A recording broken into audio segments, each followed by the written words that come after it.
أعوذ بالله من الشيطان الرجيم. بسم الله الرحمن الرحيم. This is Abu Hadi, and this is Migration 313. Welcome to our next series of videos. The videos will be based on the book by Sayyid Muhammad Bakr Sadr, and the name of the book is The Revealer, the Messenger, and the Message.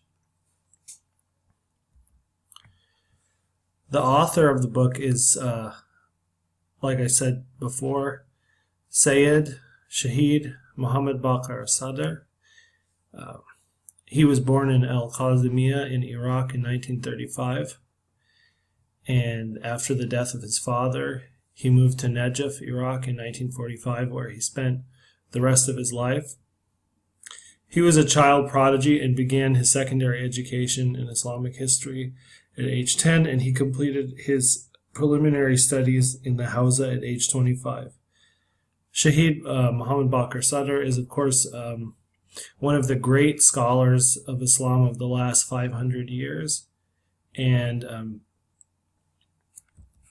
his early works were a refutation of the Marxist ideology and the communist ideology, which was very popular in Iraq in the 1950s and 60s, which is when he wrote most of his books.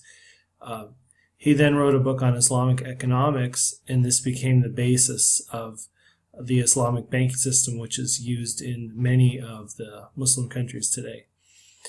His criticisms of the policies of the Ba'ath Party and Saddam Hussein eventually led to his being tortured and in prison, and he was martyred in April of 1980.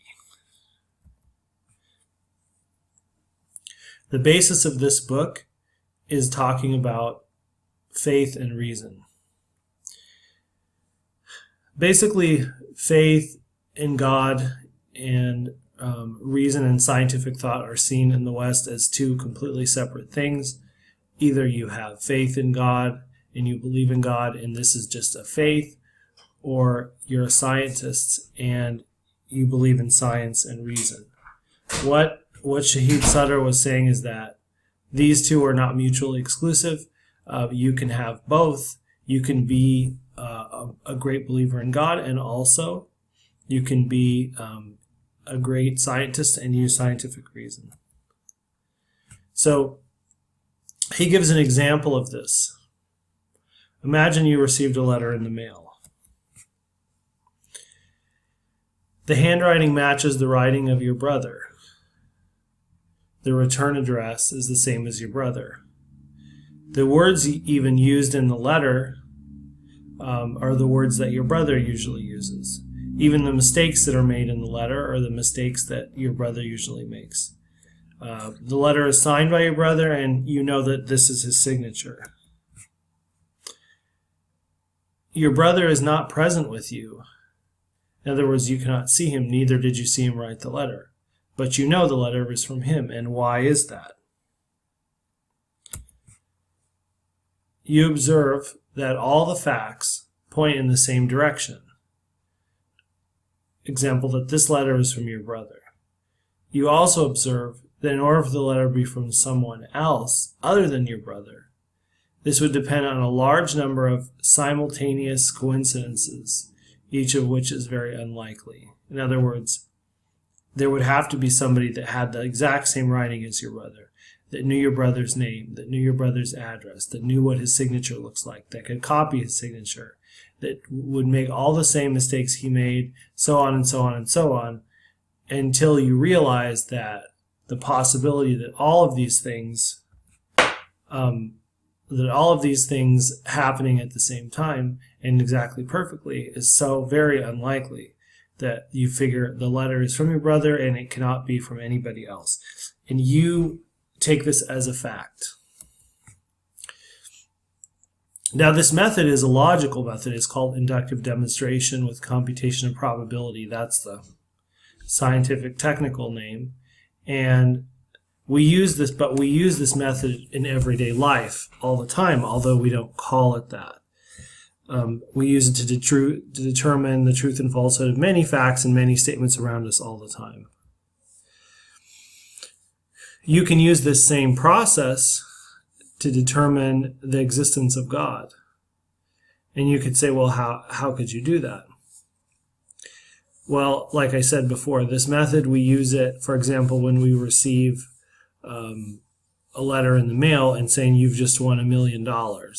Well, we don't, most of us at least, we don't rush out and send the letter back and, walk, go across the country or make a big deal of effort to get that, because we know that probably that letter is not real. And we use a large number of phenomenons that we already know about how life is and how life works, to determine that this offer or this thing is not real. We're not really going to get the $1 million. If we were confident that we could get it, we would definitely put forth a lot of effort. But we know, and this is based on, like I said, the inductive process. We used many of the facts that we already know to come to the conclusion that this is not real. But we can use the same method to determine if something is real. For example, the existence of God, exalted be He. We notice a relationship between a huge number of individual phenomenon and at the same time man's need for him to continue living. And we'll go through, there's a lot of these, but we'll go through just a few of them just to make an example and make the point. We know that the distance separating the Earth from the Sun is in complete harmony with the amount of light and heat needed to sustain life. In other words, if the Sun was a little bit closer to us, it would be too hot. The water would evaporate. Everything would, basically, all the life on Earth anyway, would cease to exist, as you see on many planets in the solar system, which don't have life. And at the same time, if the Sun was a little further away, there wouldn't be enough heat, and everything would freeze, and there would also be no life. So this is one individual fact, that the Sun is exactly the right distance in order to sustain life. Another one is oxygen. Despite the tendency of oxygen to combine with other elements, there's just enough free oxygen in the atmosphere and also in the water in order to allow us to breathe and allow the other living things to breathe, to take in oxygen, because oxygen is very essential for life. And if there was too little oxygen, we wouldn't be able to breathe. Like what happens when you go to the top of a very high mountain like Mount Everest, there's not enough oxygen. There's just a slightly less level of oxygen there than there is at sea level, but at the same time, because of that difference, it's extremely difficult or impossible for people to breathe, and no life exists there. But we have just enough for life to exist, and then if there was too much oxygen, you would have fires breaking out everywhere, and then life would also not exist. But the oxygen level is just exactly enough for us to live. And water.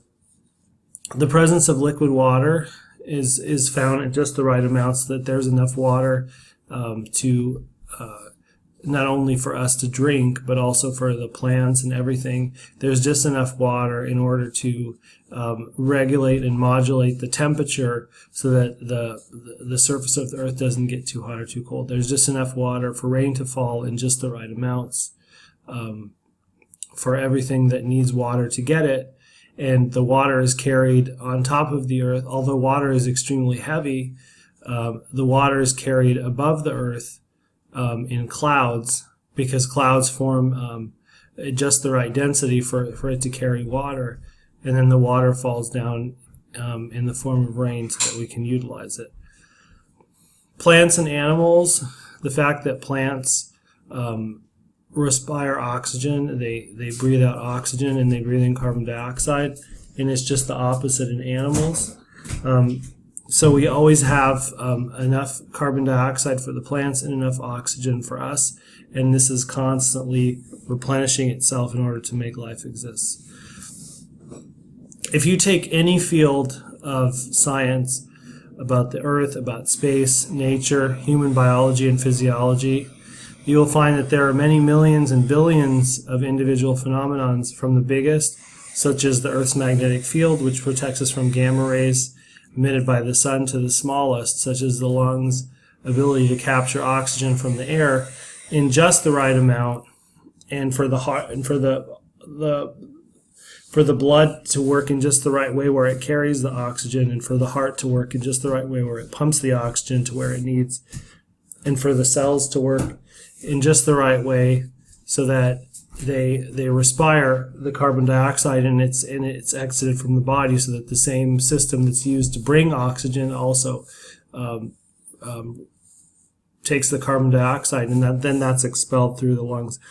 You can study just about any field you want, and you can look at these individual phenomenon, and you can look at them, and you can see that all of them are working towards one goal and one purpose, and that is to sustain the life of the human being and the other life that exists on Earth.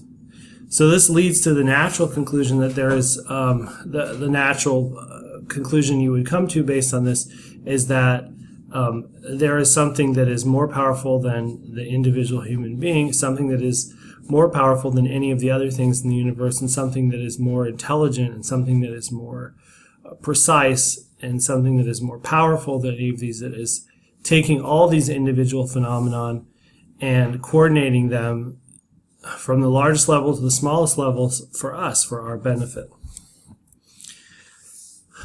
A designer and a planner who has power over all these individual phenomenon entities, who is outside of time and space, and who controls everything from the individual level to the atomic level to the galactic level and to the level of the universe and even beyond that. And all of these things are being coordinated for our benefit. And it says in the Holy Quran, if you were to reckon up to the dimensions of God's favor, you would not be able to compute them. Surely God is ever forgiving, ever merciful. And this encapsulates basically the whole argument that I've been talking about into one single verse in the Quran. And at the same time, we say, what is the probability that all these are simply individual phenomenon without a purpose, without a designer? That all of these individual phenomenon are working only as individual things and individual phenomenon. They have no connection with each other. People like what the atheists say is that, there's really no God. You're just imagining this. You're putting these things together in your own head, and you're just imagining that there's a purpose, and there's really no purpose. So the more we begin to calculate, the less likely it is that these are the result of mere chance or accident. We say if it was only the fact that the sun was exactly the right distance to the Earth to make heat possible, that's one phenomenon. So we could say, well, maybe that just happened by chance. And then we take, something like the magnetic field, how despite the fact that the sun is so powerful, that the magnetic field just happened to come along, and it protects us from, it lets through the light and the heat, but yet it protects us from the gamma rays that could kill us. So that's one more thing. And then you say, the sun itself, although inside of the sun, there's constantly, hundreds or thousands of atomic explosions going off each second, but yet it doesn't blow apart. And the gravity is just enough to work to keep it together so it doesn't fall in on itself. And then, the oxygen, the fact that we have just enough oxygen, but not too much. And then the fact of water, liquid water. And we keep going and going and going and going with these phenomena, all of them pointing in the same direction, all of them, for our same benefit. We will eventually come to a point where we say rationally, the simultaneous presence of all these phenomenon acting individually and haphazardly, but appearing to have a common purpose is impossible. Just like we said with the letter, if the signature is from your brother, the letters are from your brother, mistakes are from your brother, the return address is correct, the signature looks correct, and all these things. And with the letter, it's sort of a trivial example because you might have 5 or 6 or 7 maybe simultaneous phenomenon, and based on the presence of those 5 or 6 or 7 simultaneous, until we reach a point that we can say that the simultaneous presence of all of these things is impossible.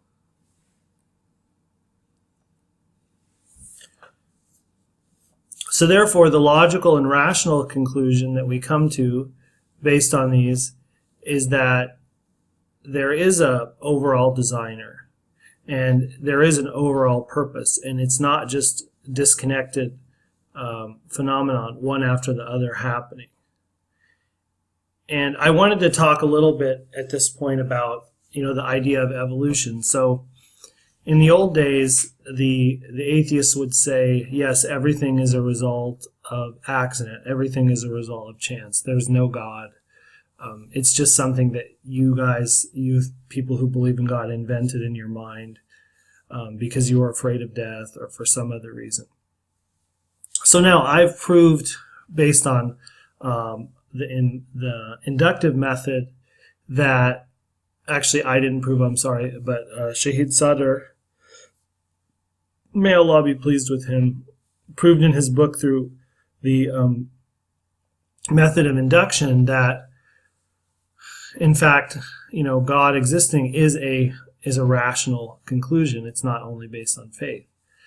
So what happened was the atheists and the other people, they switched tactics. They said, okay, it's evolution, right? So they said, Darwin went to the Galapagos Islands and he saw that finches,